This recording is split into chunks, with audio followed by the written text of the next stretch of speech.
नमस्कार दोस्तों, science pointer YouTube channel में आप लोग का स्वागत है।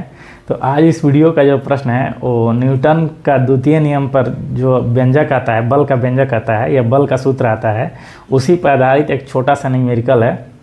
तो प्रश्न कुछ इस प्रकार है कि यदि 10 केजी द्रव्यमान वाली वस्तु पर 20 न्यूटन का बल लगाया जाता है तो त्वरण कितना होगा। तो हम जानते हैं कि F = m × a होता है, जहाँ पे a जो होता है त्वरण होता है और m जो होता है वस्तु का द्रव्यमान होता है, F जो होता है बल होता है।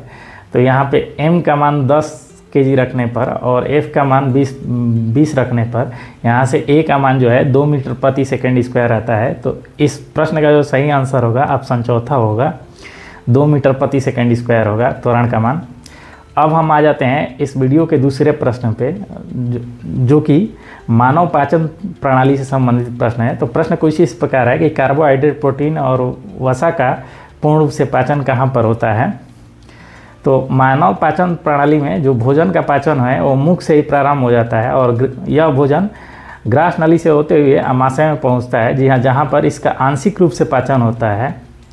और आमाशय में पचे हुए भोजन को काइम कहते हैं और यह काइम अब छोटी आंत में पहुंचता है, जहाँ पर इसका पूर्ण रूप से पाचन होता है और छोटी आंत में ही पोषक तत्वों का अवशोषण भी होता है।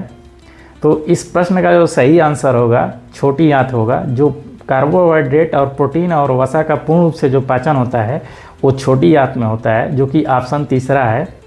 तो इस प्रश्न का जो सही आंसर होगा ऑप्शन तीसरा होगा, छोटी आंत। वीडियो में एक और आसान प्रश्न को हम लोग कर लेते हैं। तो प्रश्न कुछ इस प्रकार है कि परमाणु की त्रिज्या का उपयोग किसके मापने में किया जाता है।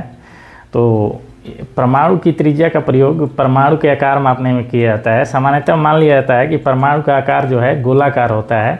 तो इस प्रश्न का जो सही आंसर होगा ऑप्शन तीसरा होगा, परमाणु का आकार मापने में परमाणु त्रिज्या का प्रयोग किया जाता है। अगर इस वीडियो में आप लोग को जानकारी अच्छी लगी हो तो मेरे वीडियो को लाइक करें और मेरे चैनल को सब्सक्राइब करें। धन्यवाद।